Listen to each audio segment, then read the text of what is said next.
Здравствуйте, члены экспертной комиссии, а также участники научно-практической конференции. Меня зовут Карамзин Николай Гаврилович, я ученик 11 А класса МАО Сахапотехнического лицея города Якутска. Я бы хотел вам представить свою тему «Изучение происхождения фамилий через исследование истории рода». Изучение фамилий ценно для науки. Своего рода живая история, наследие, передаваемое с поколения в поколение. Меня всегда интересовало происхождение своей фамилии – Карамзин. Что же означают другие фамилии? Целью моей работы является изучение происхождения своей фамилии через исследование истории, исследование родословной. Задача моей работы – это, во-первых, знакомство с наукой антропонимика, которая изучает фамилии. Во-вторых, составить статистику осведомленности одноклассников о происхождении своей фамилии. И в-третьих, исследовать происхождение своей фамилии через изучение родословной Карамзиных. Наука, которая изучает фамилии, называется антропонимика, от греческого «человек» и «имя». Согласно этой науке, большинство фамилий в России образовались от личных имен и от прозвищ. Я опросил своих одноклассников о том, знают ли они происхождение своей фамилии.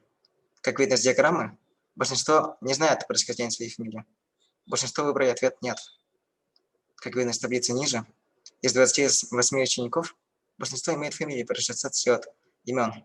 Это 17 человек, то есть 60% класса.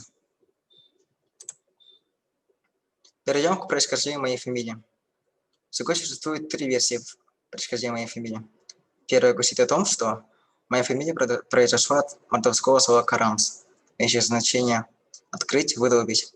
То есть эта фамилия могла принадлежать человеку, который был искусным ремесленником. Вторая версия гласит, что основателем рода Карамзиных звался именем Карамса, что означает доску с туго натянутой на ней нитями. И третье, наиболее вероятно, это тюркское происхождение моей фамилии, от татарского мурзы по имени Кара-Мурза, теперь на русский черный князь. В 16 веке его потомки в России уже носили эту фамилию. Я больше склоняюсь к этой версии, потому что здесь упоминается человек, который мог бы быть моим далеким предком. Возможно, Кара-Мурза связан с моей родословной. Давайте рассмотрим известных людей по имени Карамзин. Одним из самых известных обладателей фамилии, конечно, являлся русский историк Карамзин Николай Михайлович, написавший 12 томов истории государства российского. В результате ассимиляции появилась эта фамилия и у других народов. На Дальнем Востоке жил Павел Гаврилович Карамзин, родом из эвенкийского княжеского рода. В Якутии также был известен Михаил Семенович Карамзин, или Мас Михеля, мой далекий предок-богатырь. Михаил Семенович Карамзин, или же Мас Михеля, это мой далекий предок, который жил в 19 веке. Он родился в 1830 году в Аргонском Усе. Он славился богатырской силой. Много историй и легенд были связаны с его именем. Недаром его прозвали Мас Михеля. Он был не только силачом, но он был и человеком очень активной жизненной позиции.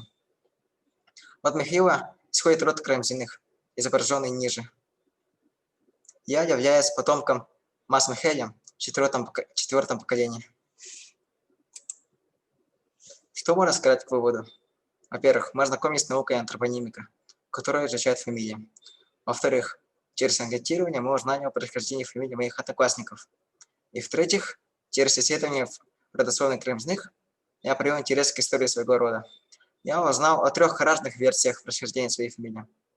Я больше отношусь к третьей версии, потому что там упоминается человек, который мог быть моим предком. Очень важно знать историю своего рода.